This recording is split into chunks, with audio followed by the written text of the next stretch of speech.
My wife cheated on me at my party in front of our children, then we did a DNA test and we divorced. I always thought my wife was my closest confidant, someone I could trust and rely on completely. So when she took a wrong turn, I was blindsided. Tonight, I hoped for something special, but doubts clouded my mind for the first time in 3 years. I wore my dark gray suit, looking sharp but feeling out of place. Instead of lounging in my favorite chair with a drink, I found myself at a fundraiser, a big social event in our small Midwestern town. I asked my wife to dress up, and she certainly did, maybe too much. She looked stunning, almost too seductive.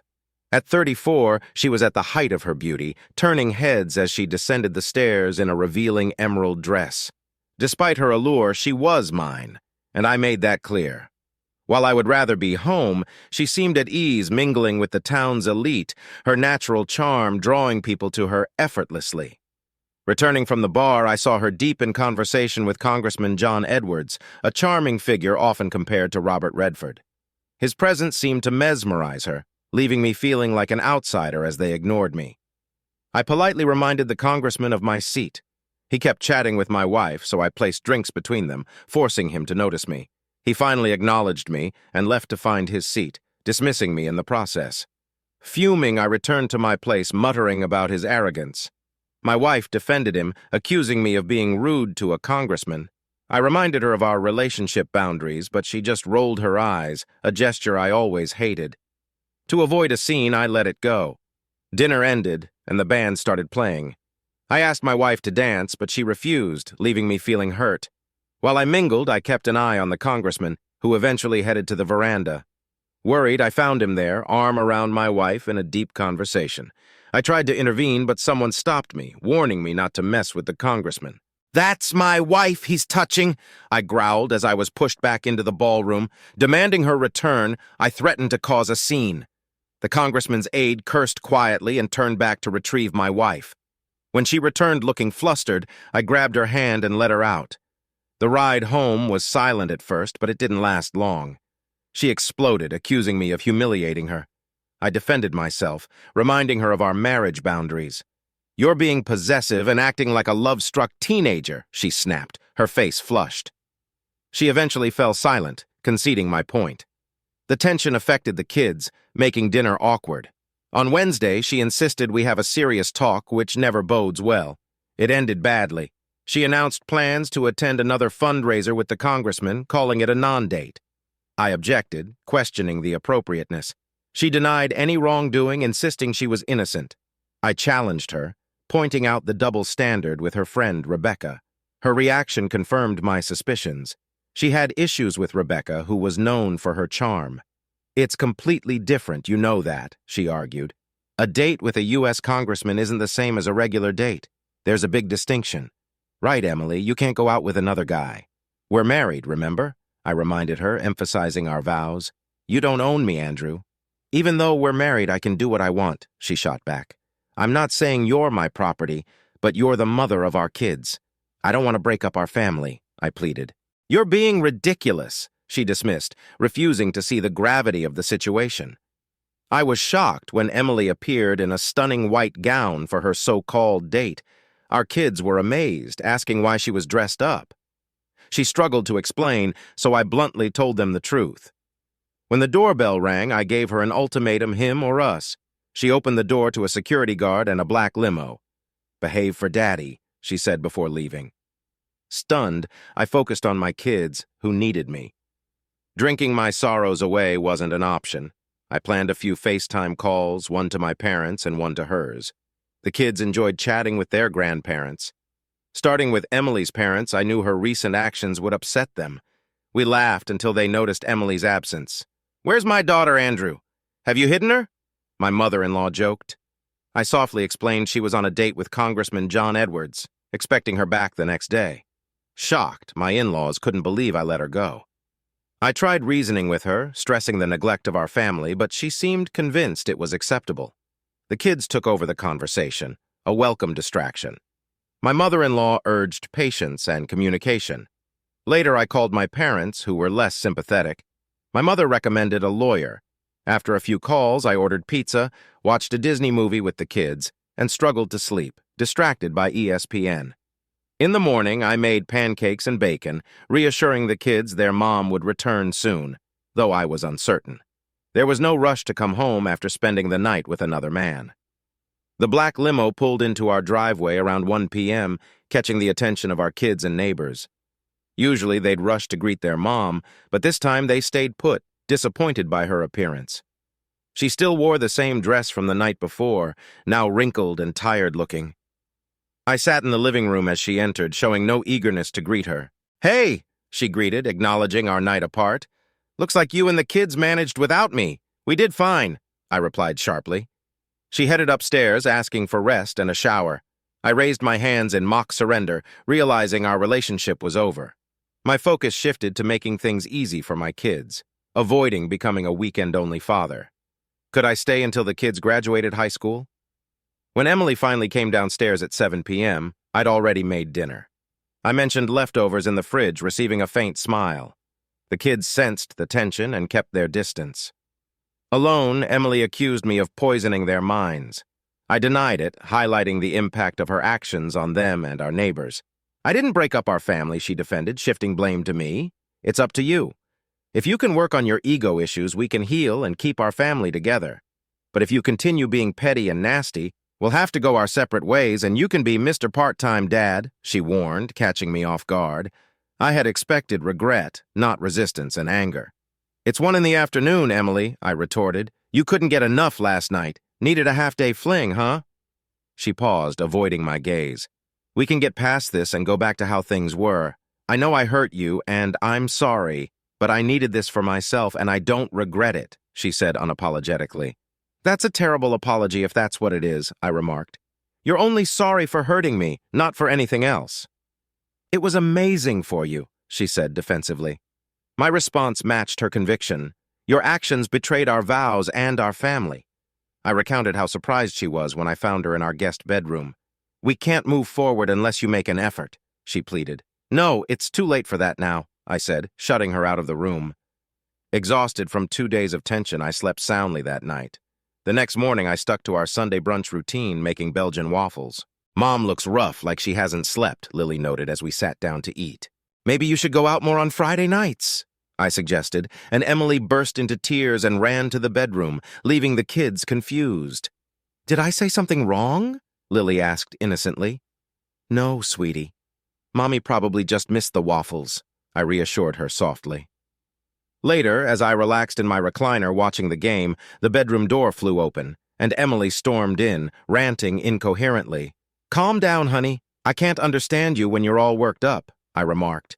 She sobbed, accusing me of making her look promiscuous to her parents. "What's a Kardashian, Mommy?" Lily asked, joining us. I exchanged a glance with Emily, who composed herself and sent the kids to their rooms before confronting me. "Tell me what you said," she demanded once the kids were out of earshot. "I saw no reason to hide it from your parents since you were just following a congressman to a fundraiser," I explained. "If they side with me, that's not my fault. And by the way, my mom reacted similarly, so watch out next time she's around." "No, it's not like that," she started, then stopped abruptly. "An amazing experience," I interjected. "If looks could kill, I'd be a stain on the chair, but I didn't care." I gestured for her to move so I could see the TV, and she hurried out of the room. For the next 2 weeks, I slept in the guest room. I told the kids I had a cold and didn't want their mother to catch it. Lily likely figured out my lie, but wisely kept it to herself. A 7-year-old showing impressive intelligence. One night, about an hour after Emily had gone upstairs, I returned to our bed and quietly slipped in beside her. When the alarm went off the next morning, she snuggled up to me. "This feels good," she murmured. "It's time to come to your senses." She tried to touch me, but I stopped her by placing my hand on her forearm and drawing her hand away. I adjusted our position so we were facing each other. Some things are best discussed while looking each other in the eye. "Before I can consider being intimate with you again, you need to get tested and show me the results," I said softly. "You might trust the congressman, but I don't." Tears filled her eyes. She seemed about to speak, but decided not to. Instead, she nodded, confirming my suspicion that she and the congressman had not used protection. The situation was becoming more complex. Originally, I planned to stay until the kids finished high school. About 14 more years until Luke went to college. My love for them made me willing to endure, but the idea of long-term separation, especially with an attractive woman under the same roof, seemed impossible. Despite my concerns about my reputation, my feelings for her had faded over the past 2 weeks. Seeing her leave the bed with sadness no longer affected me as it once did. My own pain kept me from offering comfort. Who was she now? The woman I married would have understood my disapproval of her seeing someone else. Emily and I met in college, started dating 3 months later, and married within 2 years. She worked as an actuary, a job that required precision and honesty, traits that balanced my spontaneity and humor. Despite our differences, I had envisioned celebrating 50 years of marriage. Congressman John Edwards unexpectedly became part of our lives. 10 days after returning to our shared bed, Emily handed me an envelope when I came home from work. Inside was her clear bill of health. "Hope you're satisfied," she whispered coldly. "You have no idea how humiliating this was."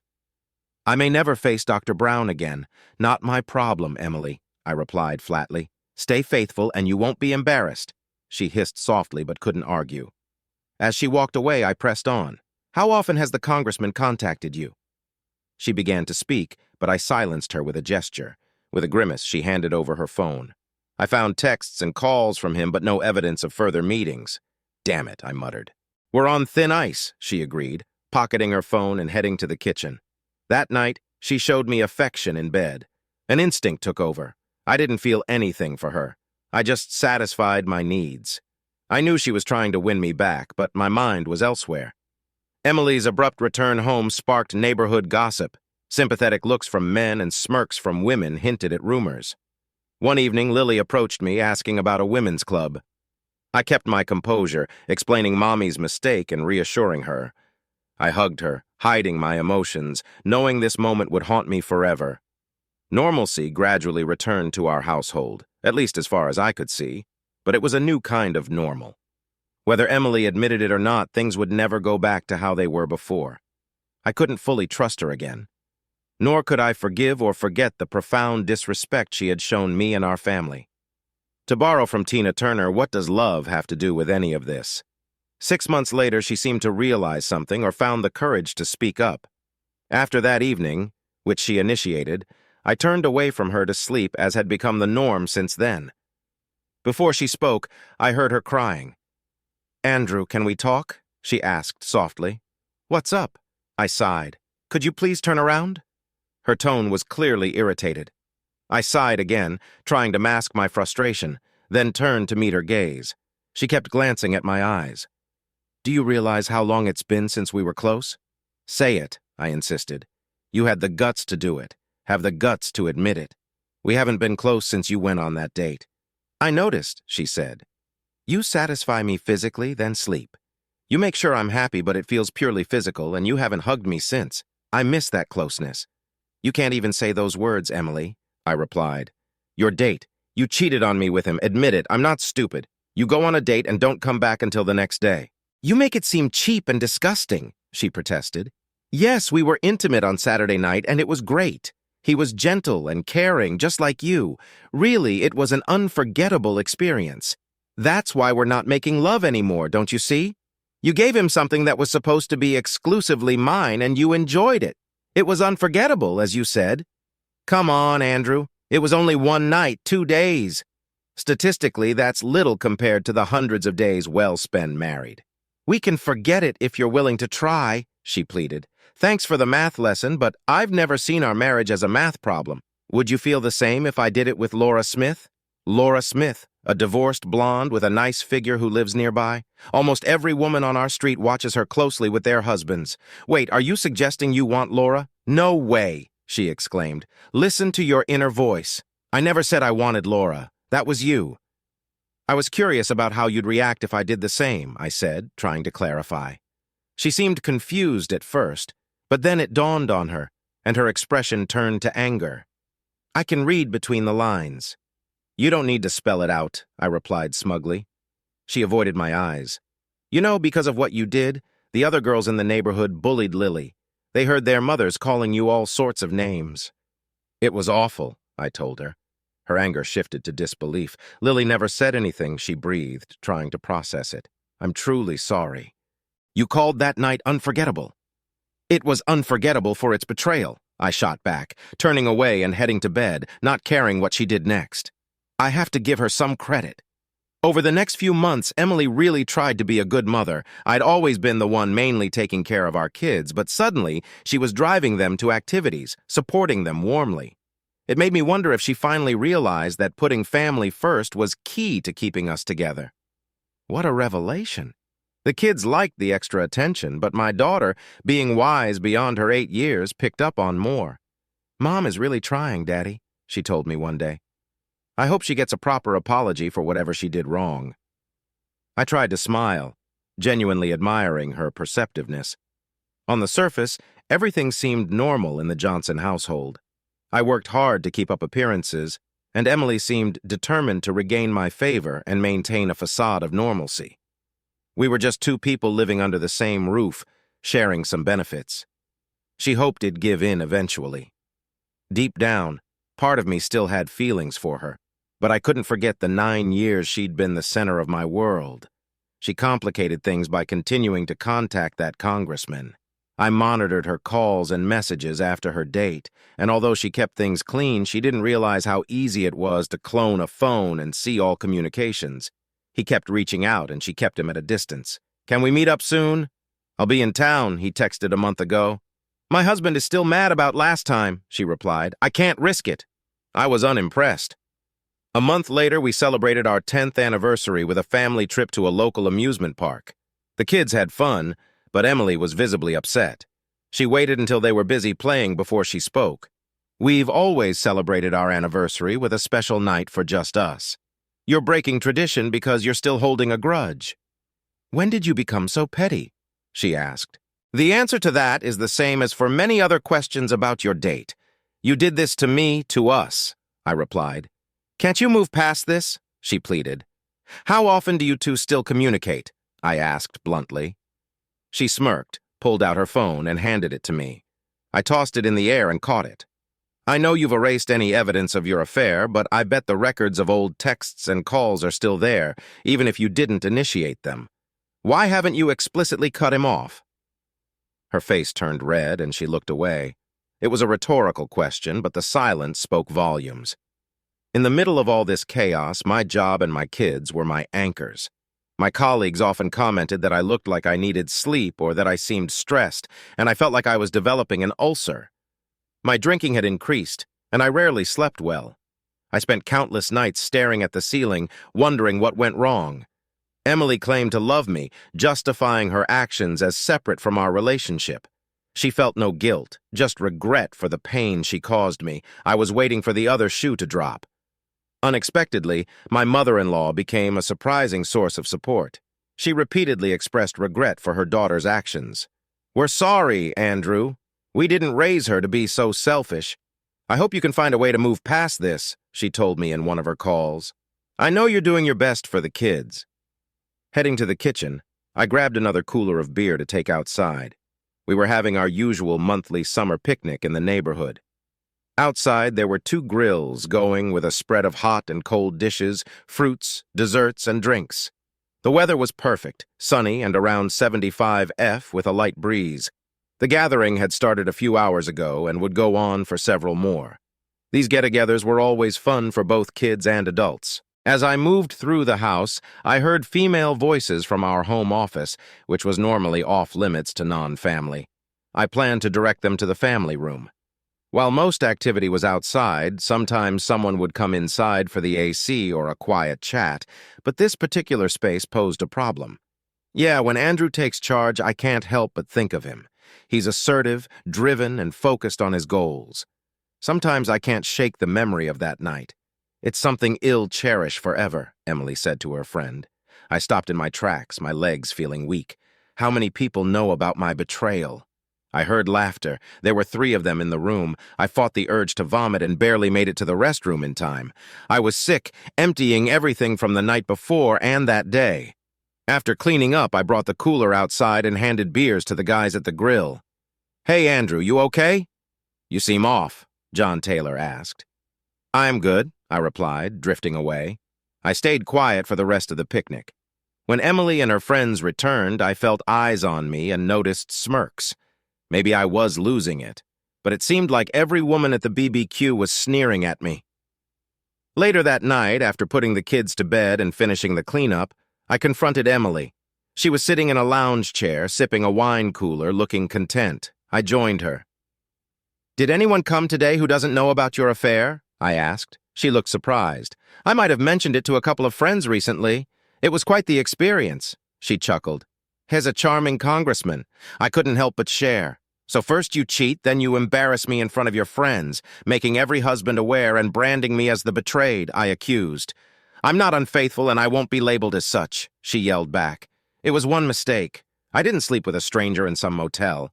Her eyes flashed with intensity as she stood up. "I've had enough of this," she declared. Her voice rose in volume. "You've been dragging this out for over a year. Your wife had an affair with another man, someone handsome and strong. It's time to move on. I'm not going to be held hostage by your insecurities any longer. If you can't get past this, that's on you.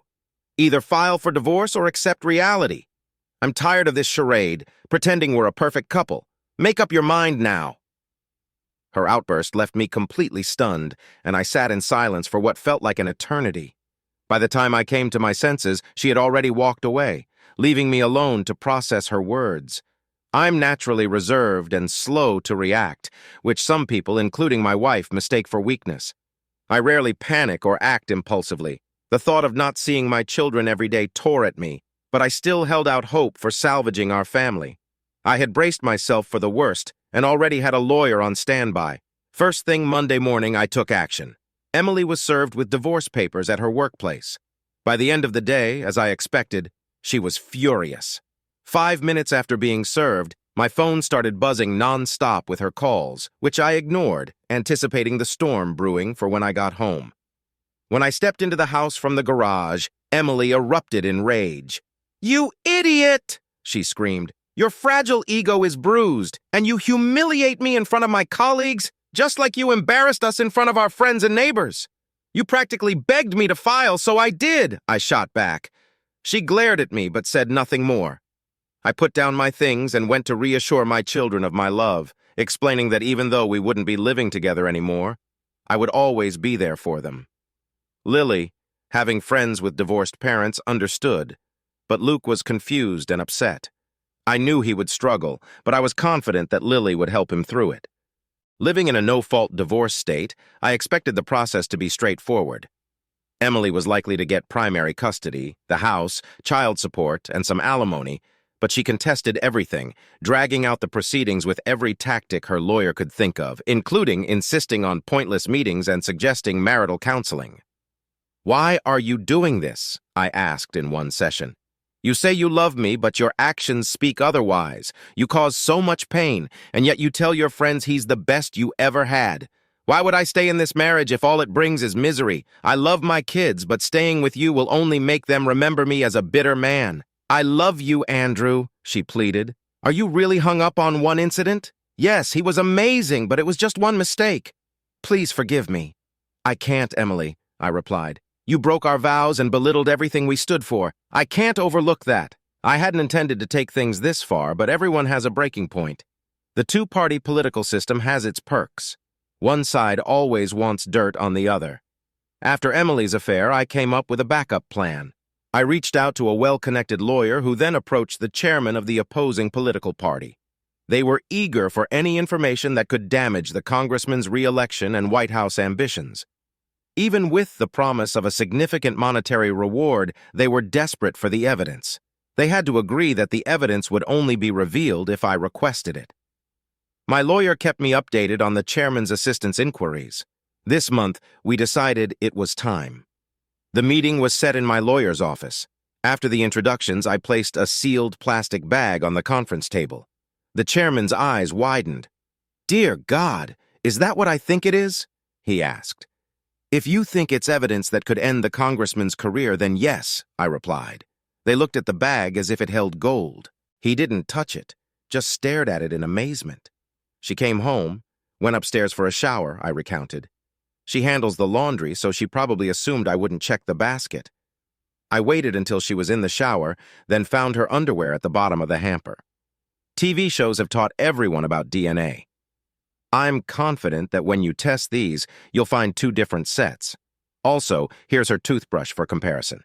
You'll need to get the congressman's DNA to match unless you already have it, I said, giving the chairman a stern look.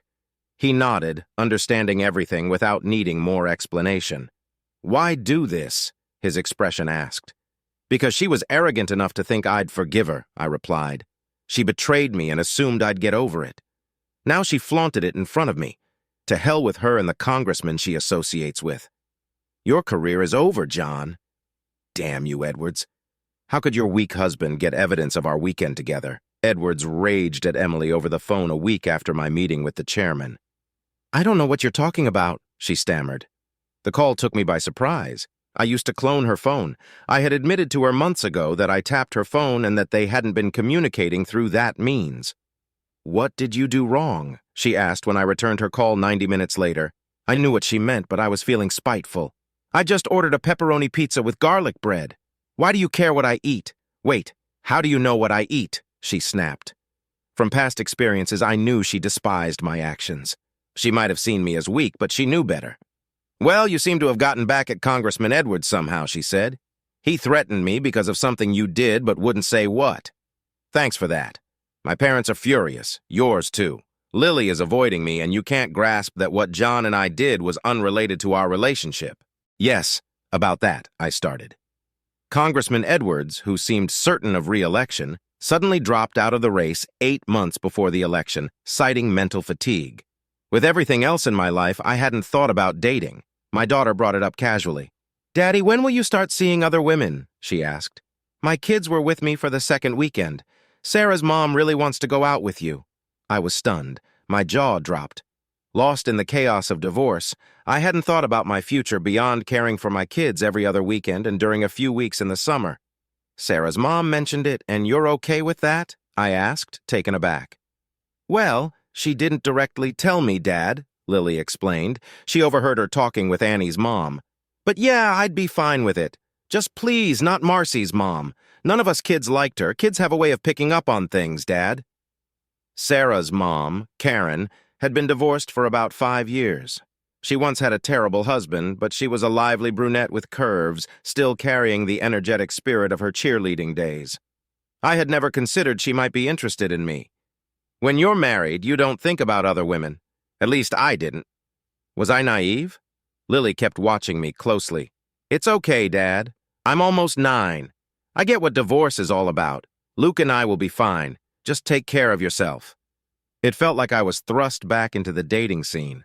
Sarah's mom, Karen, became my first date after re-entering the dating pool, and it felt nice, though a bit forced.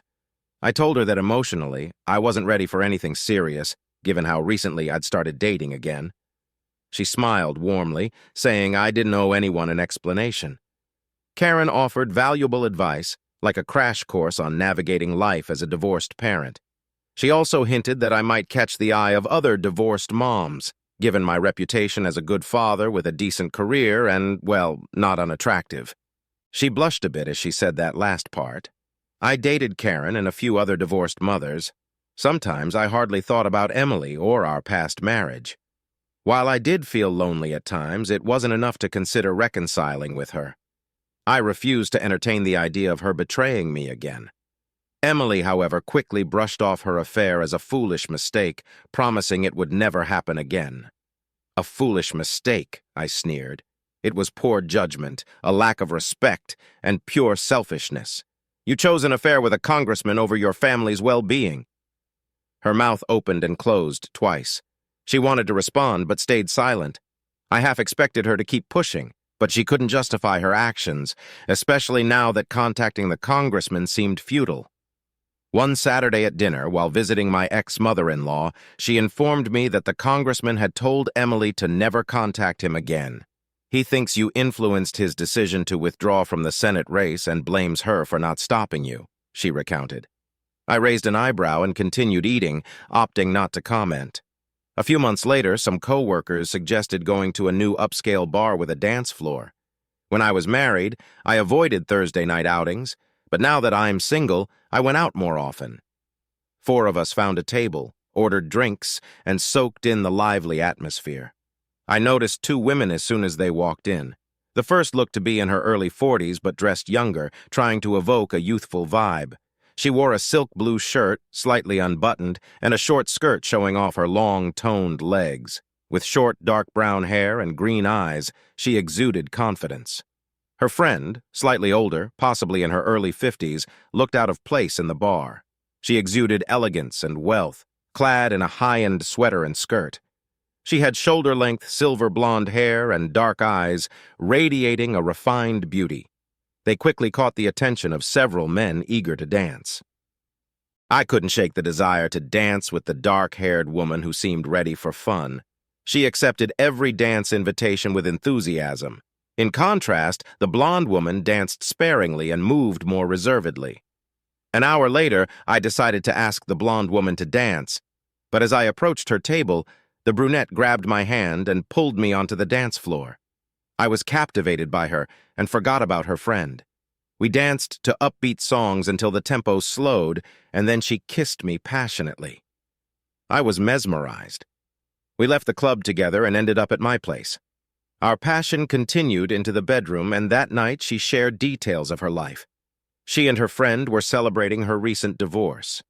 Rachel turned out to be an amazing lover, and we dated for about a month before she expressed hesitation about committing so soon after her divorce. I respected her decision, and we parted on good terms. However, my curiosity about her friend lingered. A few weeks later, I found myself alone in the bar of another upscale establishment, seeking solace with a drink. It wasn't my weekend to have the kids, so I had some time to myself. A woman walked in solo, capturing everyone's attention. She had a figure like a model, with rich brown locks cascading over her shoulders. She walked confidently in 4-inch stilettos and settled next to me at the bar. I felt like I'd stepped into heaven. I struggled to think of a clever opening line, but before I could speak, she looked into my eyes and asked what I was drinking. I replied with a sly grin, feeling envious of her poise. "Excellent choice," she purred. "A man with impeccable taste." Ordering the same drink as mine, she spent the evening telling me about the boutique marketing company she founded. Not only was she captivating and intelligent, but she also ran a successful business. Later, we went to her charming apartment. She mentioned her preference for lovemaking in her own bed, a common sentiment among women, and explained the psychology behind it. With her toned physique, I couldn't believe she was 45. Our first encounter was unforgettable. She was an exceptional kisser, and I felt a connection with her unlike any since my relationship with Emily. In just one night, Jessica Thompson opened up to me more honestly than Emily ever had during our 9-year marriage. Jessica was clear about her priorities. Her career came first, and she had no desire for children. She enjoyed casual relationships with various men, even though she had genuine feelings for me. Understanding a traditional relationship was not on the table. We decided to be friends with benefits. This arrangement lasted for about a year until Jessica unexpectedly fell for a younger man. Despite the divorce, my ex-mother-in-law and I remained close, bonded by our mutual love for the grandchildren. "Andrew, can I ask you a favor?" she cautiously inquired one day. "Of course, as long as it doesn't involve your daughter," I replied. She requested that I accompany her personal assistant to their upcoming company Christmas party. "She's been through a lot, Andrew," she explained. "A nasty divorce from an abusive cheater. She hasn't dated since and needs to see that not all men are terrible. I think you're just the decent guy she needs. It's not every day your former mother-in-law sets you up on a date." "Just one thing, Mom," I teased. "Please tell me she's not boring." Mom laughed. "I think you'll be pleasantly surprised, Andrew. You might even let us keep the kids for a night or two," she teased back. Mom was right.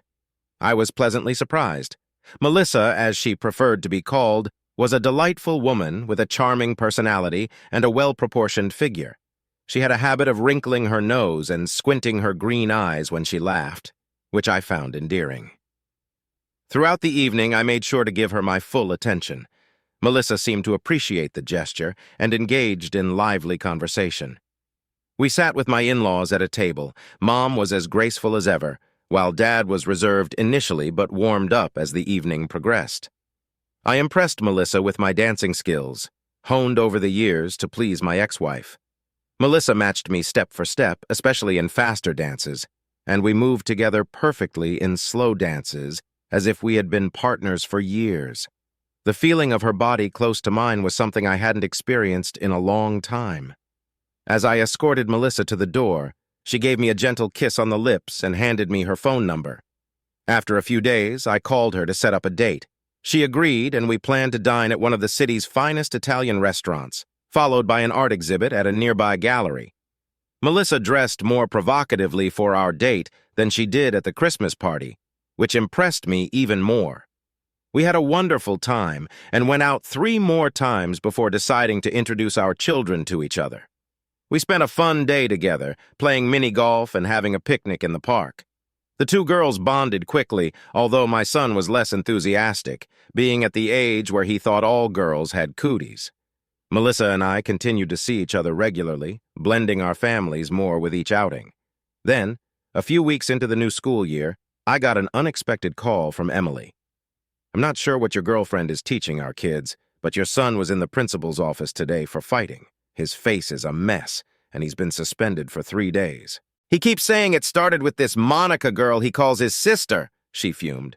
"First, you don't have the right to insult my girlfriend. I'll come over after dinner and take James out for ice cream. Let's not jump to conclusions until we know what happened," I responded calmly. She sighed and hung up. After dinner, I picked up James and took him to a family-owned ice cream parlor. He had a cut lip and a scratch on his face. "You should see the other guy, Dad," he joked. "What's the truth, Jacob David?" I asked, using his full name to show I was serious. He winced at the formality. A kid was bullying Monica. I told him to stop, but he threw the first punch, so I hit him back. They say I broke his nose. It made a loud crack, and there was blood everywhere, he said, trying to suppress a grin. The boy who bullied Monica was 2 years older than James. "Will Monica tell me the same story?" I asked. "Absolutely, Dad. I wouldn't have hit him if he hadn't started it. I was just defending Monica. You always tell me to protect Lily, so I thought it applied to Monica, too." "She's really small, Dad," James explained. James had a point. Monica was petite, much shorter than her peers. I'd always told James to look out for his sister, and now he saw Monica as part of his family. The innocence of childhood sometimes surpasses the wisdom of adulthood. "I commend you for defending Monica, but let's keep this between us," I said. "I'll talk to the principal and see what can be done. You might want to update your mother on Monica's status. It seems you and Lily haven't been keeping her fully informed about my life, which I appreciate. However, it might be better coming from you." James nodded, understanding completely. Kids grow up quickly these days. "And Dad, when are you and Melissa tying the knot?" "She's amazing," he added. As I mentioned earlier, kids grow up fast, and he was right. It was time to make a commitment to Melissa. The next day, I reached out to the principal. The school had a strict zero-tolerance policy for fighting, regardless of the circumstances. The school also had a zero-tolerance policy for bullying, so the aggressor received a 6-day suspension after interviews with witnesses. Although I didn't agree with the policy, I advised James to accept his punishment without contesting it. I assured him of my support and promised to propose to Melissa as soon as I could afford the ring. Things became complicated when Emily discovered that Melissa was my mom's personal assistant and that Mom had set us up. "What on earth, Mom? Aren't you supposed to be on my side?" Emily yelled. "According to Mom, there is no your side, Emily," Mom replied calmly. "He's not coming back to you. You ruined that. Why let a good man go to waste? Melissa is a wonderful woman and a great friend. She deserves someone like Andrew." Mom described Emily's reaction as explosive. Both my children love Melissa, especially my daughter, who admired how nurturing she was towards me. Melissa had a natural inclination to make me feel special, which in turn made me treat her like a queen. Lily enjoyed watching our affectionate interactions. "I'm not sure if you two are sweet or sickening," Lily teased one day, "but I love being around you both." A couple of months later, we had a small, intimate wedding with just our 3 children, my parents, and my ex-in-laws. The court clerk who officiated the ceremony was taken aback when my ex-mother-in-law stood as Melissa's maid of honor. "It's quite a story," I chuckled when she asked about it. No one expects to be visited by federal marshals, much like no one expects the Spanish Inquisition from Monty Python's flying circus. I was completely blindsided when two officials walked into my office on a Monday morning.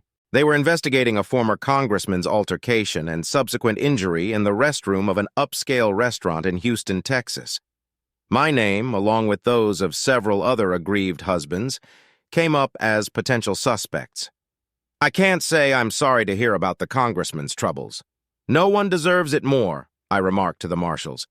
You do realize he slept with my then-wife almost 4 years ago. If I had any intention of doing something, wouldn't I have acted sooner? I retorted sarcastically. The interrogation by the federal agents was just the beginning.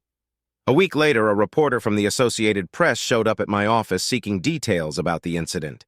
He had obtained a confidential list of 26 women the congressman allegedly had affairs with during his time in office.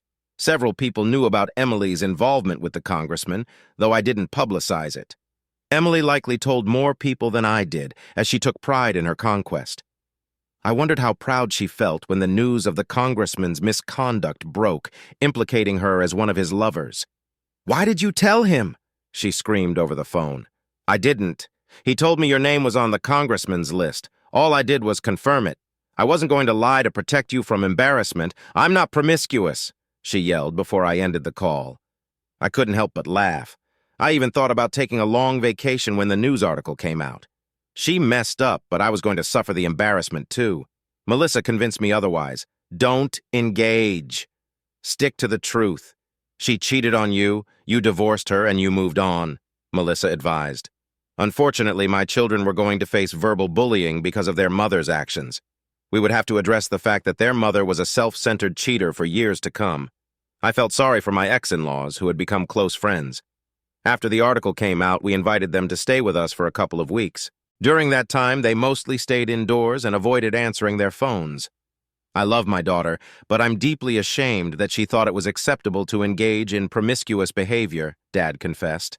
No father wants his daughter to be perceived that way. As time passed, the scandal died down and life returned to normal. My children began spending more time with Melissa, Monica, and me at our house. Our home naturally became the neighborhood kids' hangout spot. Initially, Emily objected, but things eventually smoothed over.